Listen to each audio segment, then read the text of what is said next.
In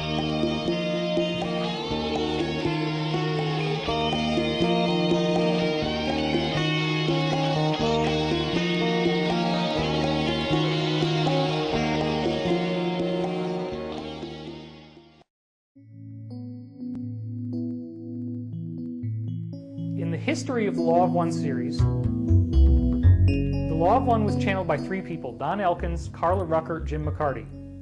20 years of research into channeling went into this before they did it. Don Elkins was originally part of the Elkins Mantell Flying School, a different Elkins than him. He was just a student there. Mantell is the famous crash in which the guy tried to follow a UFO in his airplane and got into the field coming off of it, and it shot all these holes through the ship. There was like a gravity field around the airplane crash so that you had to kind of lean when you went near it. You couldn't stand up straight, kind of like the Santa Cruz mystery spot, which I've visited, or the Oregon vortex. Well, the body was in a horrific state, and there were pores shot through the plane everywhere. So this is part of what got our government guys thinking that that the UFOs could be hostile in their intent. But you got to remember now, we've grown up in a society ever since the late 40s, early 50s, in which we have a mutually assured destruction, nuclear missiles aimed at each other. There's no way, I mean, what does win a nuclear war mean? How do you win a nuclear war? That was, the War Games movie did a really great job of making us clear about that. Now, a lot of these witnesses at the Disclosure Project are saying they saw these UFOs hovering over nuclear missile silos, and they would power down the whole silo. And the missiles were not launch capable. In fact, there were other cases where they were doing a missile test and it's flying through the air, and this orb would appear and start shooting beams at it, and it would clunk down, and it would be completely radioactively inert. There was no radioactivity left. It could not even detonate if you wanted it to. This is just the beginning of where we start to understand that there has been a lot of negative propaganda in films telling you that extraterrestrials are evil. There is a battle going on between good guys and bad guys because there's a lot of different ETs out there. There's a lot of civilizations visiting the Earth. Darwinian evolution is not a viable model. The Law of One series teaches us that the galactic creator, they call it the Logos, created a body design that it then writes into the energy around us. So what that means is the human body shows up on every planet in the galaxy where life can form. It's a natural evolution.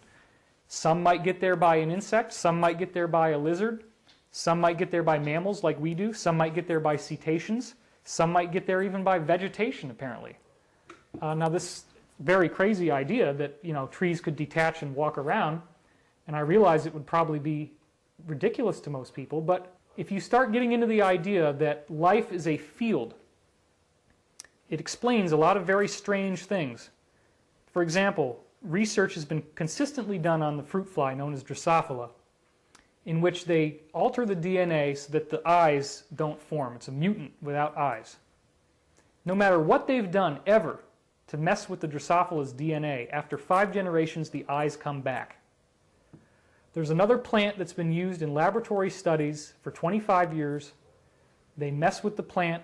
No matter what they do to mess with the DNA to make it alter and mutate, 25% of the time those plants fix their DNA. That means this whole idea of terminator seeds and genetically modified crops will never really happen because nature can rewrite itself and fix the errors in the DNA. But it goes a lot more than that. When you have Dan Burrish, who you guys have interviewed, he's talking about his Lotus project, in which you have a crystal of silicon, basically like quartz, and you just put it in distilled water, purified. You run the whole thing in an autoclave. There's no way that there could be contamination in it. Hit it with a little bolt of electricity, and things start growing in the water. Well, this has been done since the last century, in the 19th century. There are Sir William Crookes is one of the guys who did this, in which he took a volcanic rock, electrified it, put drops of water on it, and these little mites grew out of this murk, and they grew legs, and they detached, and they started walking around.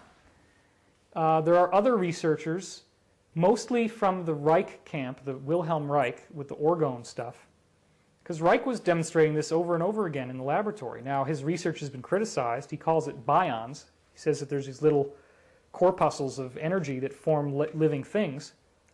But it's since been done under extremely powerful laboratory conditions. Furthermore, Dr. Francis Crick, who was one of the co-discoverers of the DNA molecule, showed that the dust in the galaxy, when you take a line of sight from where we are to the center of the galaxy, 99.9% of that dust in the galaxy has all the spectrographic signatures, all the light waves that you would expect to see from living bacteria. So panspermia, the idea that life was seated on the Earth, it's more than that. Life is the field, the energy that's around us that underlies matter, not electromagnetic energy. There's a deeper energy called torsion fields. That is the energy of consciousness. It's the energy that allows me to be psychic so I can think what somebody else is thinking and have those thoughts come into my mind. It's the energy of source. It's the energy of time. Time is actually not invariant. Time is locally variable. That's one of the really fascinating things you start learning. I've now, as I told you guys, I've met with a variety of black ops scientists. And one of the things that they keep saying again and again is that time can be altered by electromagnetic means, very strong electromagnetic coils. This gets back into the Philadelphia experiment. So I guess this is the time where you guys wanted me to get into the Daniel story. And certainly Daniel's an interesting place to Yeah. start. And you did say that Daniel has, in some ways, you got in touch with us because you said that our Henry Deacon, a lot of what he's come up with has been verified by your relationship with Daniel. Maybe I'm not putting it in the right words. No. But What do I do when I have been given access by extreme, wonderful synchronicity to connect with somebody who was in a black operations, meaning off the government radar of official congressional inquiry into how the funding is being allocated. I get this guy, he tells me stuff that nobody else has ever said in any public forum. I go to this website called Project Camelot, and you guys have the same data. I just about lost it. I said, maybe it's true. You know, I mean, I knew it was true because when you spend enough time with somebody, which I did with this guy Daniel, you know when somebody's telling the truth. If somebody is going to try to attack me and say, well, you know, he was telling a big story, it's like, I'm sorry. I interrogated this guy so many different ways. I have all the science that builds up to the things that he said already in place. I'm now out here in Hollywood. I'm working on a film called Convergence the Movie. I've gotten into the whole system of Hollywood. And I put together a series of data which we're going to make into a movie called Convergence, as I said. This is really where my interest is, more than in trying to say I'm Edgar Cayce. The book came out years ago. I haven't even really done that much to promote it. I don't talk about it on the radio, or I gave you guys the story. But what I'm really fascinated with is the science of consciousness, and so we're doing a whole film about this. So I have all the science now to get from the mainstream model to these very exotic things that are in the black ops community. The Law of One series, which started with channeling in the 50s and went all the way forward from there, is sort of like the base that everything has come from. And everything that I find keeps tying back into this, including the Dan Burrish testimony, including many other testimonies, some of the things that Deacon said. Everything was in this book from 1981. So that tells me that there's some truth in there. Plus the fact that I have a personal experience with this source. And it made 2 house calls, to that woman where the light came in her window and then to my brother in his bedroom. So getting back to this Daniel situation, I had the opportunity to meet this guy. I had flown to New York. I'd gotten off the plane. I was going to visit my mother. It was wintertime. And we didn't have transportation to get me down. It was like there was a storm. There was ice all over the roads. So I had to stay in a hotel that night. And I needed to eat something, so I got the taxi. I went to the Denny's. And it just so happened before I left that this book had gotten my attention again, the Montauk Project. Now, I'd read this book in the 90s before I ever found The Law of One, and I thought it was completely horsepucky. I just had no interest in it. Thought it was ridiculous. But I just said, oh, let me bring it along as reading material. So I had it with me. I'm in this Denny's late at night, and this guy walks past. He kind of looks like a Harley guy, like a biker. A beard, you know, and the leather jacket and everything. And he says, what do you think about that Montauk project? I said, oh, this is ridiculous. This is a joke. I'm just reading this for entertainment. He said, could I talk to you about something? Okay. So he sits down. He said, I worked at Montauk. I literally laughed in his face. I said, you have got to be kidding me. To make a long story short, he gives me this enormous download. I'm scribbling stuff on the back of the napkin and the back of the place thing that they give you at Denny's. And we made a contact, and I've had numerous opportunities to connect with him since that time. And I can't get into a lot of detail. He does not want to come forward. He is terrified of publicity. He has been willing to do some audio work so that he can get his testimony recorded on audio, but I'm going to have to garble his voice. So here's the deal. Apparently, now, first of all, let's not forget, okay, if even one UFO sighting is real, meaning not swamp gas, then we're not alone.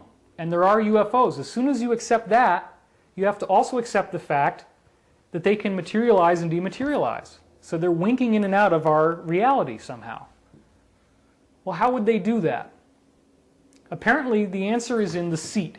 Okay, you have a seat in the UFO, and it plugs into your mind, and you think, I want to go to a particular place. You visualize where that place is.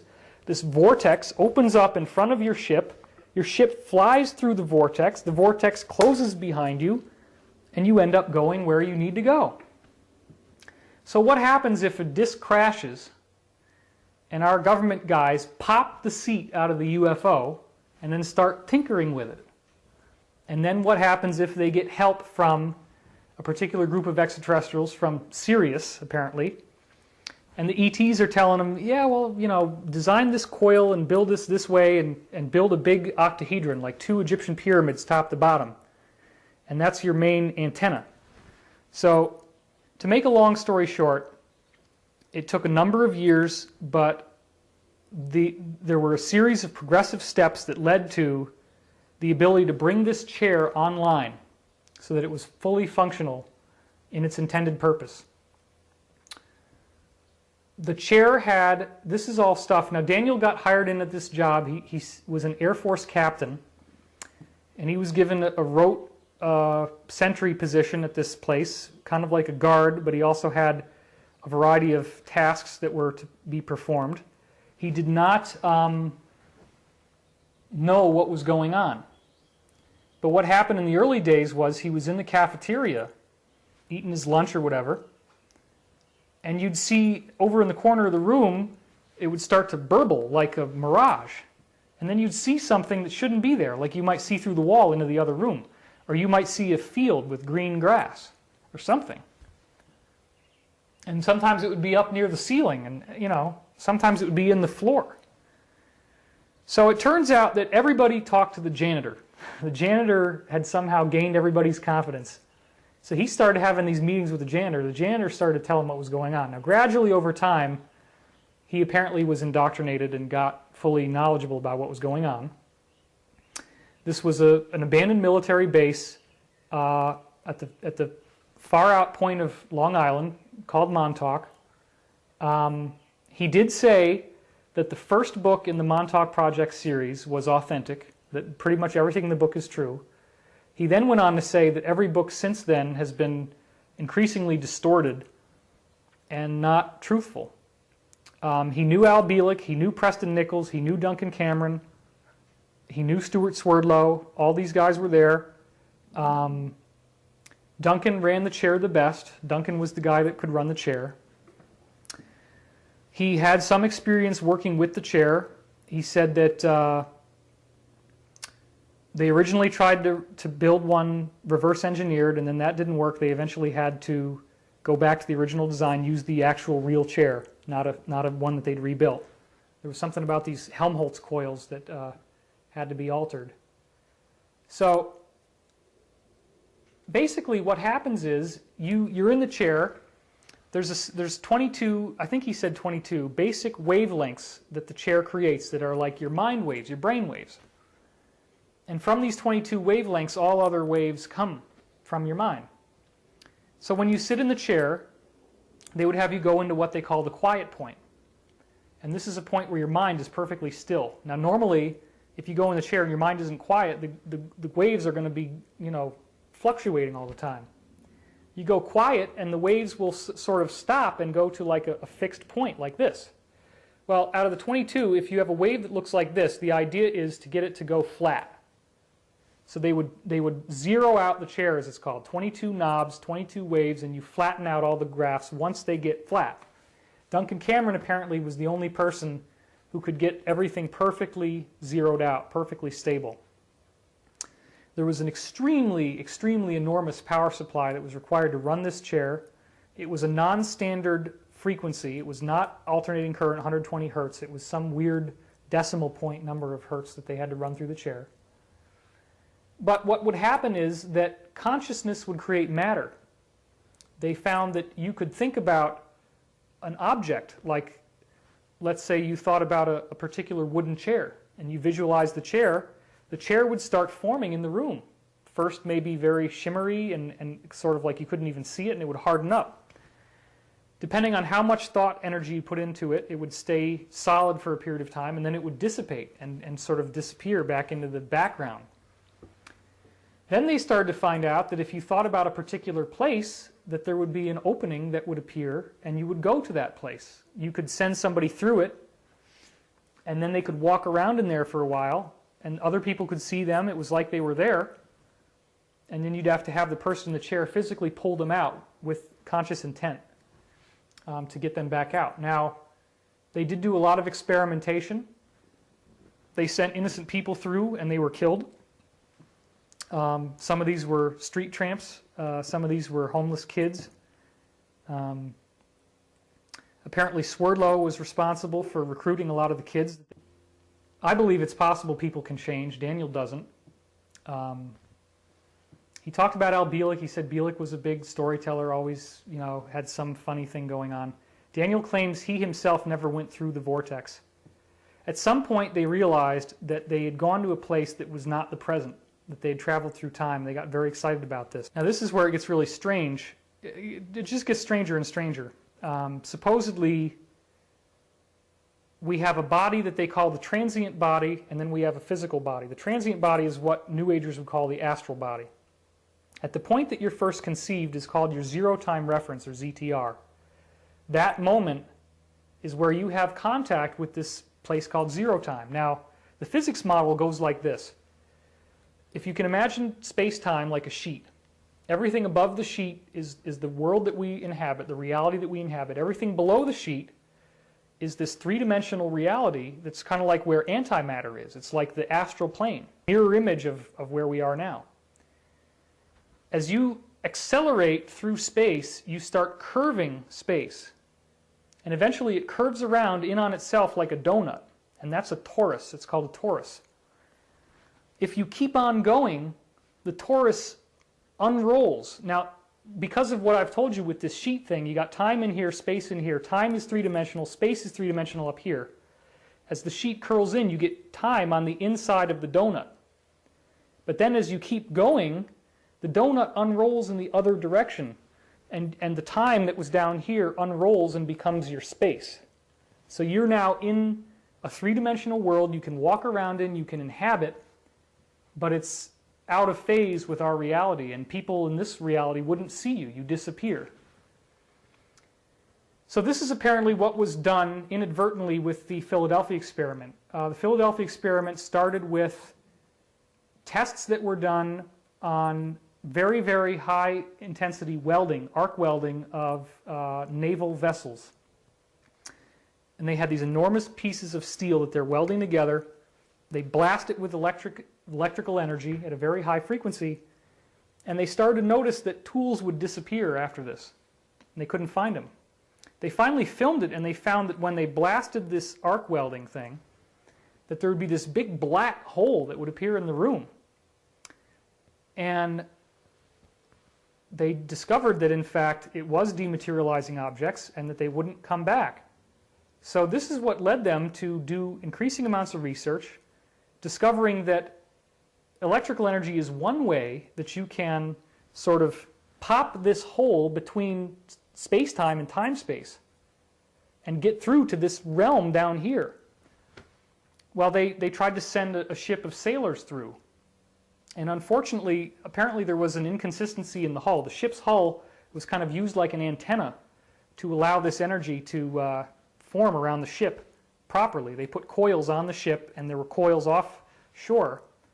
The ship apparently got caught up in this energy flow. It manifested up in Philadelphia, hence the Philadelphia experiment. It was originally in the Norfolk Naval Shipyard, and then it popped back to the shipyard. The sailors, some of them were actually embedded in the hull. Some of them burst into flames, some of them would appear and disappear because they were here, but if you get energetically tuned to this, then you can flip-flop between the two halves of the torus, so to speak. And the matter in their bodies would do that. So Tesla in the 1920s built something that would stabilize your ZTR, as it's called, your zero-time reference. And let me explain what that means. Here is space-time, here is time-space. In the middle is zero time. You're not in space, you're not in time. When you go in there, apparently it looks kind of gray. And in zero time, we all have a point at which, when we were conceived, where the transient body, or the spiritual body, and the physical body join. As we get older, there's like a widening cone between the physical and the metaphysical self. That forms your biological age. If you mess with the ZTR, it's like you push the top over, but the bottom is still where it is. This gap creates great static, which in some cases causes you to burst into flames, in other cases causes you to go comatose. Sometimes your sense of time gets really screwed up. For example, some of these guys, you'd have to rub their skin for days at a time, the exposed flesh. They would just be paused, because in their time, only a few seconds have gone by in what amounts to years of time for us, or maybe weeks of time. So by rubbing them, you could eventually get them to slow down and rejoin their time reference with where we are. Now, one of the things Daniel told me was that some people were able to psychically reconstruct the ship from memory. They remembered that they were on a ship. They remembered where the ship was, where the floor was, where the walls were. They were the ones that came out okay. So that was part of the research. Now, since that time, the Philadelphia experiment was not dropped. It has since been parlayed into technologies, including jump gate technology, as I've heard that it's been called, in which they now can warp you from one place to another. There's apparently, as you guys disclosed with Deacon, a stable jump gate between Earth and Mars, and an inhabited base on Mars. I heard that too. Daniel also came across the fact that Mars had been inhabited in ancient history, and that there were artifacts all over the place. He also said he saw a photograph of astronauts waving next to a pyramid in basic NASA spacesuits. So it's not easy when people realize that you've been lied to and that there's a lot that you don't know, but that is the reality of what's happened. So they got a chair out of the UFO, and they started to use these same principles and took it even farther. Now, one guy actually was crazy enough to go back in time and kill his father because he wanted to see what would happen, I guess. You know, there's some nasty guys working in Black Ops, and it's also almost a suicide move, you would think. Well, he felt great. I mean, he went and he killed his father, which apparently resolved a lot of anger issues for him. And he came back, I'm fine, you know, everything's fine. The next day, or a couple days later, he stepped out on traffic, got hit by a car, and was instantly killed. So from that, they came to the conclusion that time is like a living fabric that that repairs the tears that are made. It repairs the rips that are made as much as it can. The most interesting thing that Daniel ever told me was, of course, well, first of all, before we get to that, your ZTR determines your absolute biological age. So apparently, if you travel into the future and your ZTR says you were born in 1956, let's say, you travel into the future 10 years, 15 years down the road, in a matter of a couple hours, your body becomes 10 or 15 years older. When you travel back in time, you revert back to the age you were when you left in a relatively short time. Now, this is very anomalous, suggests a very multidimensional component to the biological aging. So they had to find a way to shift the ZTR in order to send somebody through, and Daniel believes they had, but he did not have access to that information. They were taking wavelengths of the psychic's mind, analyzing them, and trying to figure out a way to mechanically generate them so that they wouldn't need the psychic, because they were using a variety of psychics, but Duncan Cameron happened to be the one who had the most success. So they sent people through time. There was a 20-year wave that came out, which apparently was a natural harmonic of the Earth in its rotation. And you could plot on the wave very precisely what time somebody was in by how far the wave went. If the wave got to here and then stopped, they could calculate, okay, well, that's 1996, January 15th, or whatever. The wave keeps going. Well, this is what really drove these guys crazy, is that there was a certain point, they were sending people into the future, there was a certain point on that 20-year wave as they're traveling along through a time tunnel in which all the waves, 100-some plus waves from the chair, and that was just the number that they had analyzed. There were hundreds more that they weren't even looking at. The amount of cables coming out of the chair was in this 2-inch by 3-inch thick box coming out. Huge amount of data. All the graphs would go flatline for like 5 or 6 seconds and then come back online. But during that time, you couldn't see anything. The graphs were gone.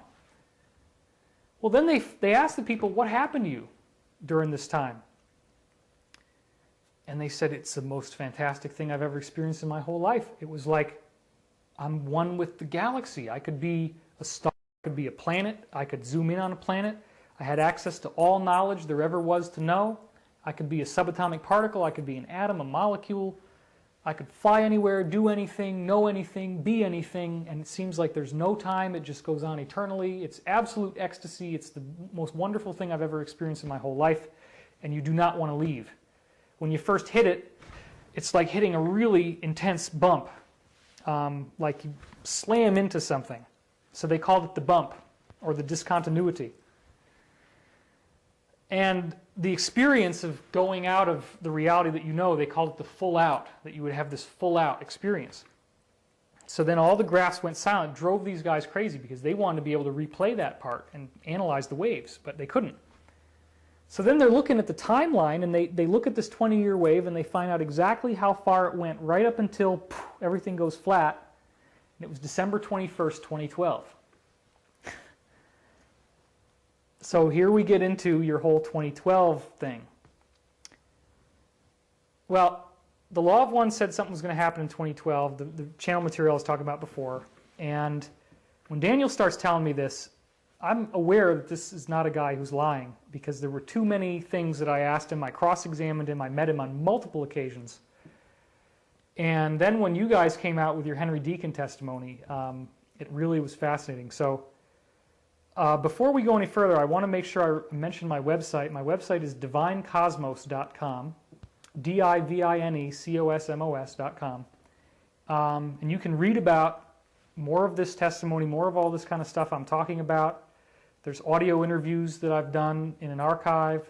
We have a great CD series that we've put together called The Science of Peace, which goes into a lot of the consciousness science, the understanding this stuff. Now, this is what I came to. We have a zero-time reference when we're born. Time and space become one at the moment of our conception. Daniel doesn't agree with me, but I believe that 2012 is the ZTR of the Earth, that it's a new birth of the Earth's energy body. And it makes a lot of sense. So it's at that moment that we have this implosion, and everything kind of comes together. Now, Don Elkins, the guy who was the questioner of the Law of One series, has access to channeling materials that were brought through with the help of this guy, W.B. Smith, who you'll encounter frequently if you read about ufology. W.B. Smith worked for Canada in the Defense Ministry and was the only officially sanctioned program that investigated this global grid. It was called Project Magnet. The idea that there's this energy grid on the Earth of crisscrossing lines. When you hear Dan Burrish's testimony, he talks about natural stargates. Those are points where these lines cross. They form nodes. A node is basically a dimensional crossing point. Now you have two counter-rotating geometries on the Earth. One that pretty much stays stable and has determined the shape of the continents, and then there's another one that we don't see which counter-rotates. And as the two go through each other, at certain points the nodes will cross.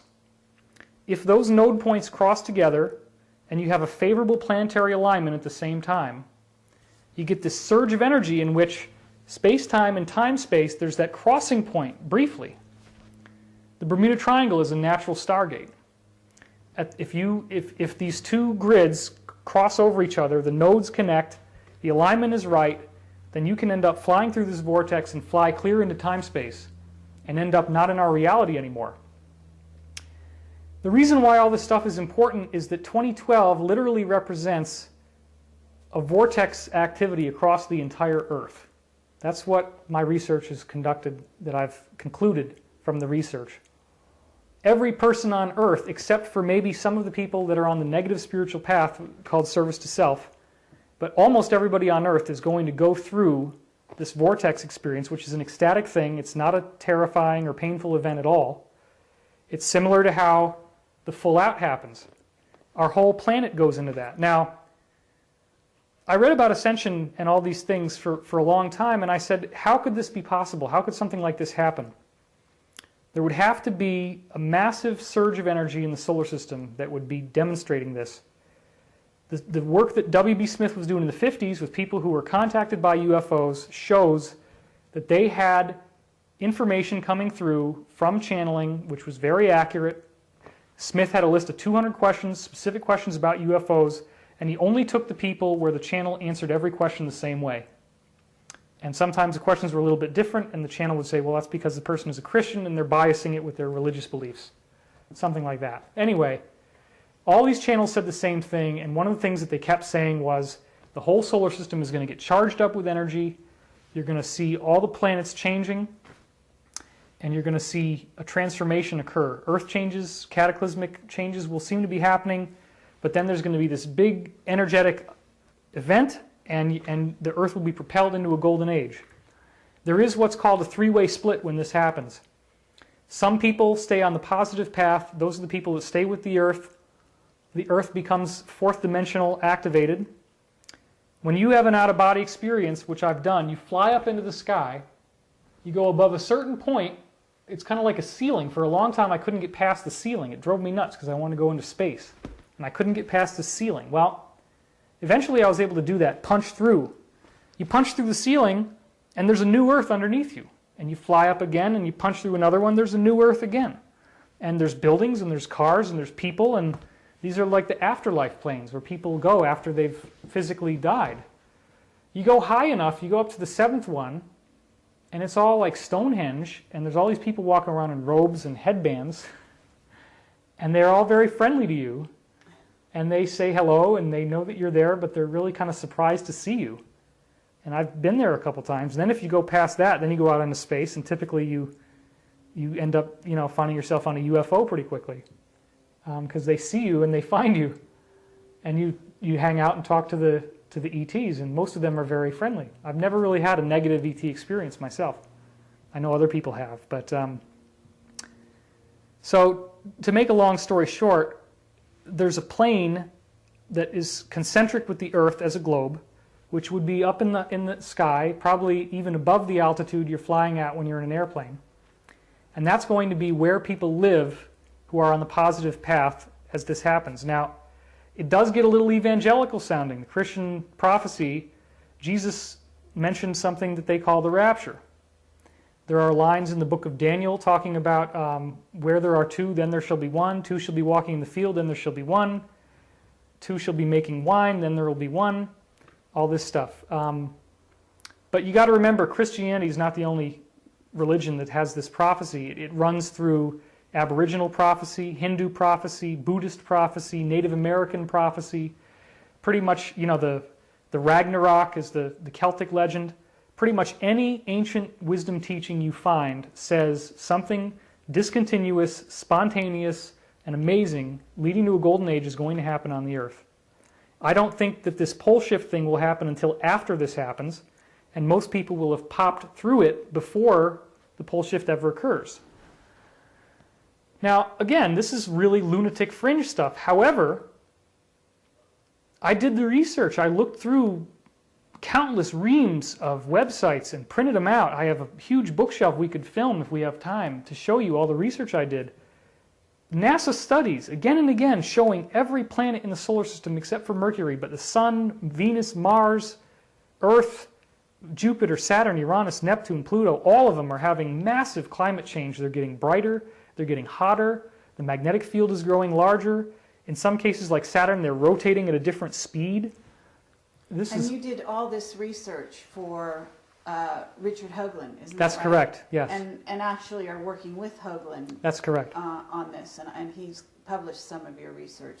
Yeah, I had first found out about this from the work of Dr. Alexei Dmitriev, who's a Russian scientist. He published in 1997, but he didn't have NASA data. He had, you know, Russian data. So I ended up talking to Hoagland about this in 2004, and I'd done a little bit more research, but not too much, and we were talking on the phone, and he said, David, you've got to do it. You've got to get the whole thing from NASA. If this is true, it's the biggest story we've got. So I just hit the books, and I just went nuts on the internet, Googling and research. And what I came out with is a very impressive document, which your contact, Henry Deacon, said was, you know, everything you need to know about what's going on in the solar system. Now, okay, and that document is called? It's called Interplanetary Day After Tomorrow. It's a paper that I wrote with Richard Hoagland. You can find it on his website, which is enterprisemission.com. You can also find links to it on my page, and I'm going to be putting up a concise version of all the data in the future that you can read at divinecosmos.com. Why is this important? This gets back into the studies from the Russians about DNA, dealing with a particular experiment that was done. First of all, we have Dr. Glenn Ryan, an American scientist, who showed he took placenta DNA from a human placenta, put it in a test tube, and had people trained to create certain emotional states. They'd hold the test tube, and they'd feel like the greatest anger, rage you can imagine, or they'd feel the love of a mother for a newborn baby, the most pure, unconditional love. And what Dr. Ryan found, R-E-I-N is how you spell his name, is that when you feel the love, the DNA unwinds. And in order for when the helix unwinds, the messenger RNA can go in and grab the code and build life, build healing, build the healing of your body, the healing of cancer, diabetes, whatever. The anger causes the DNA to knot up like a braid of hair, and then you can't get healing at all. Now, this is the kind of data that I went into great detail about in my MP3 series, The Science of Peace, which is available on my site. And that's where I went through all this with this man who won 9 Grammys in music. His name is Larry Sire. We did a whole musical soundtrack for it. It's wonderful. I'm just giving you a little bitty taste of it right now. But anyway, so that proves on a microbiological level that DNA is an antenna for consciousness. It's tuned to the mind and to the soul. Well, now you have to get into this guy, Dr. Peter Garriev, who first conducted research called the DNA phantom effect. He found you put DNA in a little room in which it can absorb light, and all the light gets stuck in the DNA and spirals through the molecule. It doesn't stay in the room. The DNA is like a light sponge, which is really weird, right? But then you take the DNA out of the tube and the light keeps on spiraling as if the DNA was still there holding it in place, but there's no DNA. And guess how long it stays like that? How long do you think? you watching this, 30 days. 30 days the DNA continues to act even though it's not there anymore. This is what we call a latent structure, latent structuring effect. And this is a common feature of what the Russians call torsion fields, which I get into great detail about in the Science of Peace CD series on my website, Divine Cosmos. Anyway, Gergiev went further than that. He took a frog embryo and a salamander embryo, takes a non-burning laser, shines it through the salamander embryo, redirects the light into the frog embryo. All he's doing is beaming light. They're hermetically sealed containers. What do you think happened? Well, you don't really want to go there, but remember what we said about the Drosophila, the fruit fly? Take the DNA of the eye code out. 5 generations later, the eyes pop back on. You have this plant, you make it mutate, standard laboratory plant, 25% of the time, the mutation is healed. So what do you think happens if you shine the energy of a salamander embryo into a frog embryo, just the light beam? The frog embryo completely retools itself 100% and becomes a salamander, and there is no genetic evidence of it ever having been a frog whatsoever. Now, if we want to get really off into the far fringes of things, you have this secret group that we've heard a lot about called the Illuminati. And they're very into bloodlines, and they say there's magical power in the bloodline. And that's why there's these 13 families, and they don't intermarry, and that's why if you're in the Illuminati, you're born into the Illuminati. I do believe that they exist. I've spoken to witnesses who were members of it, who got out. But they're all into this magic power of the blood. But what did I just tell you, right? You can take a salamander embryo, send that energy into a frog. Well, what if your body is the frog, and the salamander energy is like the cosmos, the logos, the galactic creator? That's what the Great Pyramid was built for. You sit in the tomb, the open coffin in the pyramid. The pyramid is a centralizing, focusing spiral of energy. It takes this energy and makes it into a spiral. And I don't have the time to describe the physics of how this works. It's in Science of Peace. But you can experience ascension in the pyramid. That's what it was built for. It was built as a chamber of healing. So the Illuminati are the inheritors of this Atlantean science, which was then distorted according to the Law of One series thousands and thousands of years ago. 7,000, 8,000, 9,000 years ago, these negative entities got involved and changed the teaching and put it in a more negative direction. And that's where you get into the sacrifices and all these things that the Mayans ended up doing, and the secret orders end up doing these things. And sacrifices is one way to open up a shift between space-time and time-space. In the death process, you pop a hole through the veil temporarily. It's a conscious energy, so in a ritual, people can focus that energy and use it for something, including creating this opening, especially if you're at a natural Stargate kind of thing. There are technological means to do this also. Now, I am not a supporter of animal sacrifice or any other type of sacrifice. I think it's something that you will end up paying for karmically. That's the thing that's really crazy about the secret orders. It's not that I have it's not that I dislike them as people. I've known a lot of people that are in these groups. It's more that they just have a fundamental misunderstanding of how consciousness really functions, which is a loving creation that we live in. Dan Burrish's data talks about a group of entities from Orion. That is mentioned in the Law of One series. The Law of One series says the Orions are a negative group. Negative meaning that they have an intention to try to take over, to try to control people through fear. So these Orions, according to Dan Burrish's testimony, come from the future, travel back in time, and they're trying to fix their genetic code. They're trying to fix their DNA. And they say that it's because they were bred from a small number of people who survived a cataclysm on Earth. Well, put your thinking cap on. What did we just learn about DNA, right? DNA is something that is modified by an outside energy. You can take a salamander's embryo, zap it, redirect it into a frog's embryo, the frog transforms. So the universe, even if you have a small population, you can still rejuvenate your DNA by consciousness. That's not what's happening to the J-rods. The J-rods are experiencing what the Law of One referred to as the dissolution of the spirit body. When you're on the negative path, meaning a path where you create fear and you're trying to manipulate and control others, Eventually, you get to a point where your soul cannot hold its charge. Your soul begins dissolving, and it actually affects your DNA. Now, this is in the 80s. This is 1981. Burrish's testimony comes out in 2000, 2001. I saw this and I said, oh my gosh, this is a direct validation of what's in the Law of One series. You have to realize that there's two opposing factions according to Burrish. There's the Illuminati on one side, and then there's the neocons on the other side, Majestic, or the Order of Death, as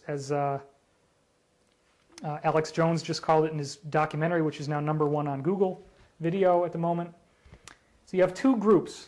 The Illuminati believes in a Luciferian philosophy. Imagine that if you're this secret society, you've been around for thousands of years, and then this group comes along and says they're Christian, and they start torturing and killing all your people and telling you that your knowledge is evil and that you're a bad person. Your natural instinct is going to be to say, okay, well, whoever they say is the bad guy must be the good guy. Oh, well, Lucifer was the angel who had the most amount of wisdom and light, God's brightest angel, who was tossed out of heaven. Well, wherever he got thrown out from, that's not where we want to be, because these Christians are torturing us, persecuting us, killing us. The Christians are suppressing science because they only say the Bible's way. They're suppressing your natural instincts. They don't want you to have sex. They don't want you to procreate except under, unique circumstances with a legal contract marriage. So the Illuminati got started as a natural rebellion of these secret orders to what was already being established. They brought in the Egyptian gods, Isis, Osiris. Osiris is represented in Egyptian mythology by the severed phallus, the penis, which is symbolized by the obelisk. Isis is symbolized by a woman holding the torch, which represents the secret mystery school teachings, and the book, which represents the mystery school teachings. And then she has these rays coming off of her head. Torch, book, rays on the head. American sculpture, harbor of New York City. Ah, the Statue of Liberty. Obelisk, Washington Monument. So this is back of the dollar bill. Pyramid, eye on top. They hide it right out in front of you, and they laugh at you. They laugh at you because you don't understand. I have been with these guys, I have been in the room with them, and they laugh at the average person at how stupid they are. In their mind, stupidity. I don't agree with that, but it is nonetheless amazing that they put the information out there. If you want to know it, you can know it, but so few people believe it, and they're smug with their sarcasm, and I don't believe any of this stuff. But here's the deal. The 2012 thing is about consciousness evolution. It's about love. It's about choosing to love. All you have to do to get to be a part of the earth that's coming is be slightly more focused on loving people and helping them rather than manipulating them and controlling them. If you have 10 things that you do each day, 5 of them are negative, meaning you manipulate and control people. 5 of them are positive, meaning, oh yeah, you can get in front of me in traffic, or let me help you across the street. If it's a perfect mix of 5 to 5, then you're still not going to make it. But if you're at like 51%, meaning that 49% of the things that you do are selfish and manipulative and controlling, as long as you're 51%, you're going to go through this vortex, you're going to end up in the earth, in fourth density as it's called.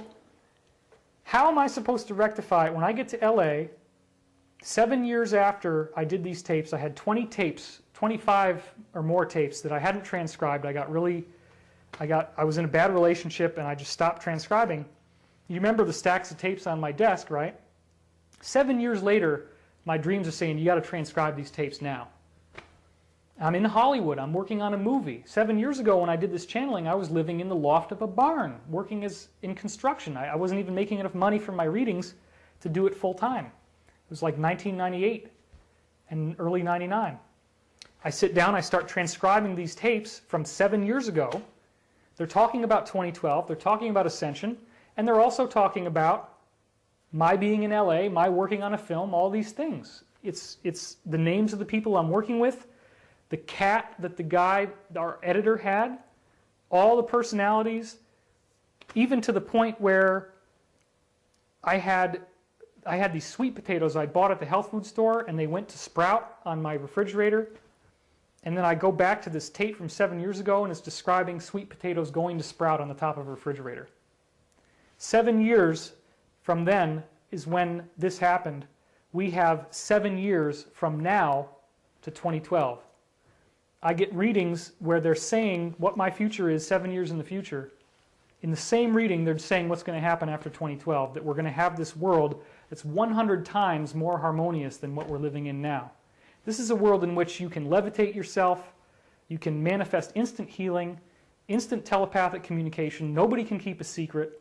It's totally harmonious because there's no secrets. You can fly. It's ascension. It's Jesus in John 14:12 said, "As I do these things, so shall you do them and greater things, for I go unto my Father." Now again, I'm not a fundamentalist, I'm not a Bible thumper, but I know it's not fashionable to be Christian, especially because of the war on terror and how that's all got manipulated into the next crusade. But nonetheless, don't you think that maybe Jesus knew what he was talking about? Don't you think that maybe enough people witnessed what he was doing that this is based on real testimony and is not all a fabrication like some books have said? Whenever I would read one of these books that would start saying that Jesus was made up and it was fictional, I would start getting all these thought forms of evil. And I got messages saying, look, he was real. I mean, he got blown way out of proportion in terms of people making him into the only Son of God. That was never intended. Jesus would say, I'm the Son of Man. But what if this rapture thing is real? Well, you have a whole scenario in the book of Revelations describing an Antichrist, which had gotten worldwide power, that was wounded on the side and yet did live. And the mark of the beast on the forehead. The mark of the beast is people shutting down their third eye. It doesn't have anything to do with microchipping. None of that stuff is going to happen. They might want it to happen, they meaning Illuminati or those type of people, but it won't happen. I really don't see, prophetically speaking, a negative future for humanity. I see predominantly a positive future. I have had dreams in which the entire pantheon of neocons in the Bush administration ends up being held accountable for what they've been doing, which involves manipulation and control. I think we're heading into a very interesting time in the future. I do not see massive, irreversible economic collapse. The vast majority of people on the inside in both groups, the Majestic and the Illuminati, are now well aware of this 2012 thing that's going to happen. They only see it as a cataclysm, because when you're working from separation and control, some of the people that are on that path will probably experience pole shift. But you have this three-way split. So what happens to the other two branches? Because you're talking about a three-way split, and you've talked about the good side. Right. The vast number of people at this point, although it's changing, are stuck in what the Law of One called the miasma of indifference. What that means is the average person on this planet has not chosen whether they're service to self or service to others, meaning they have not chosen whether they want to manipulate people or whether they want to love people. That's what it really boils down to. Now, in the secret orders, you have some very cynical people in there. You're born into this thing where you're abused from the time you're born. You have to go to these rituals at night. You're seeing these slicers and dicers, as they call them in the lower echelons. But the vast majority of the people in the Illuminati don't like what's happening and would get out if they could. They don't like it. But they're stuck because if you try to escape, they kill you. You have to go to these meetings starting from 1:30 in the morning till about 4 o'clock in the morning. So you end up going to sleep with your clothes on 2 times a week, and you're indoctrinated with all this cult teaching, and they tell you you're going to be this wonderful leader in the new order, and they want to have control over the earth because they inherited this ascension prophecy. They know it's coming. That's why it's on the dollar bill. Novus Ordo Seclorum, New World Order. Annuit Septus, he has looked with favor on our beginnings. The pyramid, without the capstone, is 6-sided. Okay, you have the 4 sides, the bottom and the top. That's 6. What happens when you put the capstone on? How many sides do you get then? The top eliminates. You only have 5. 1, 2, 3, 4, and then the bottom is 5. In pyramid numerology, 6 means imperfection, evil. 5 means perfection and divinity. So the capstone returning to the pyramid represents the New World Order, the New Age, which originally was not a bad thing. So our insiders are now aware of this. People say, well, why are they deficit spending? Why are they running up the national debt so much? And why are they polluting the atmosphere and cutting down the rainforest and nuclear missiles and da-da-da-da-da-da-da? How can they be doing this? It's almost like They're not planning for the future. They don't think it's going to matter. Well, that's true. What does it matter if you pollute the earth? What does it matter if there's global warming? So this is what starts to make sense out of all the madness. Why? So this is two. You've talked about two. Right. So there's two. Right. I'm sorry I didn't answer the question expediently. Okay. And so we have a third group. What happens? There's the negative group graduates 4D negative. That's a very small number, and that's the people who become the J-rods and the P52s, the P45s, P24s. Those are all your negative graduates. They stay with the Earth. They experience pole shift. They experience cataclysm. Some of them are underground. Some of them are on the surface. The ones on the surface are the P52s that go to Orion. The ones underground are the J-rods, the P45s. Most people on Earth pop into time-space, the one down here, and they recreate the Earth exactly as it had been, except that now you're in fantasy land. You can levitate if you choose to. You can see beings of light.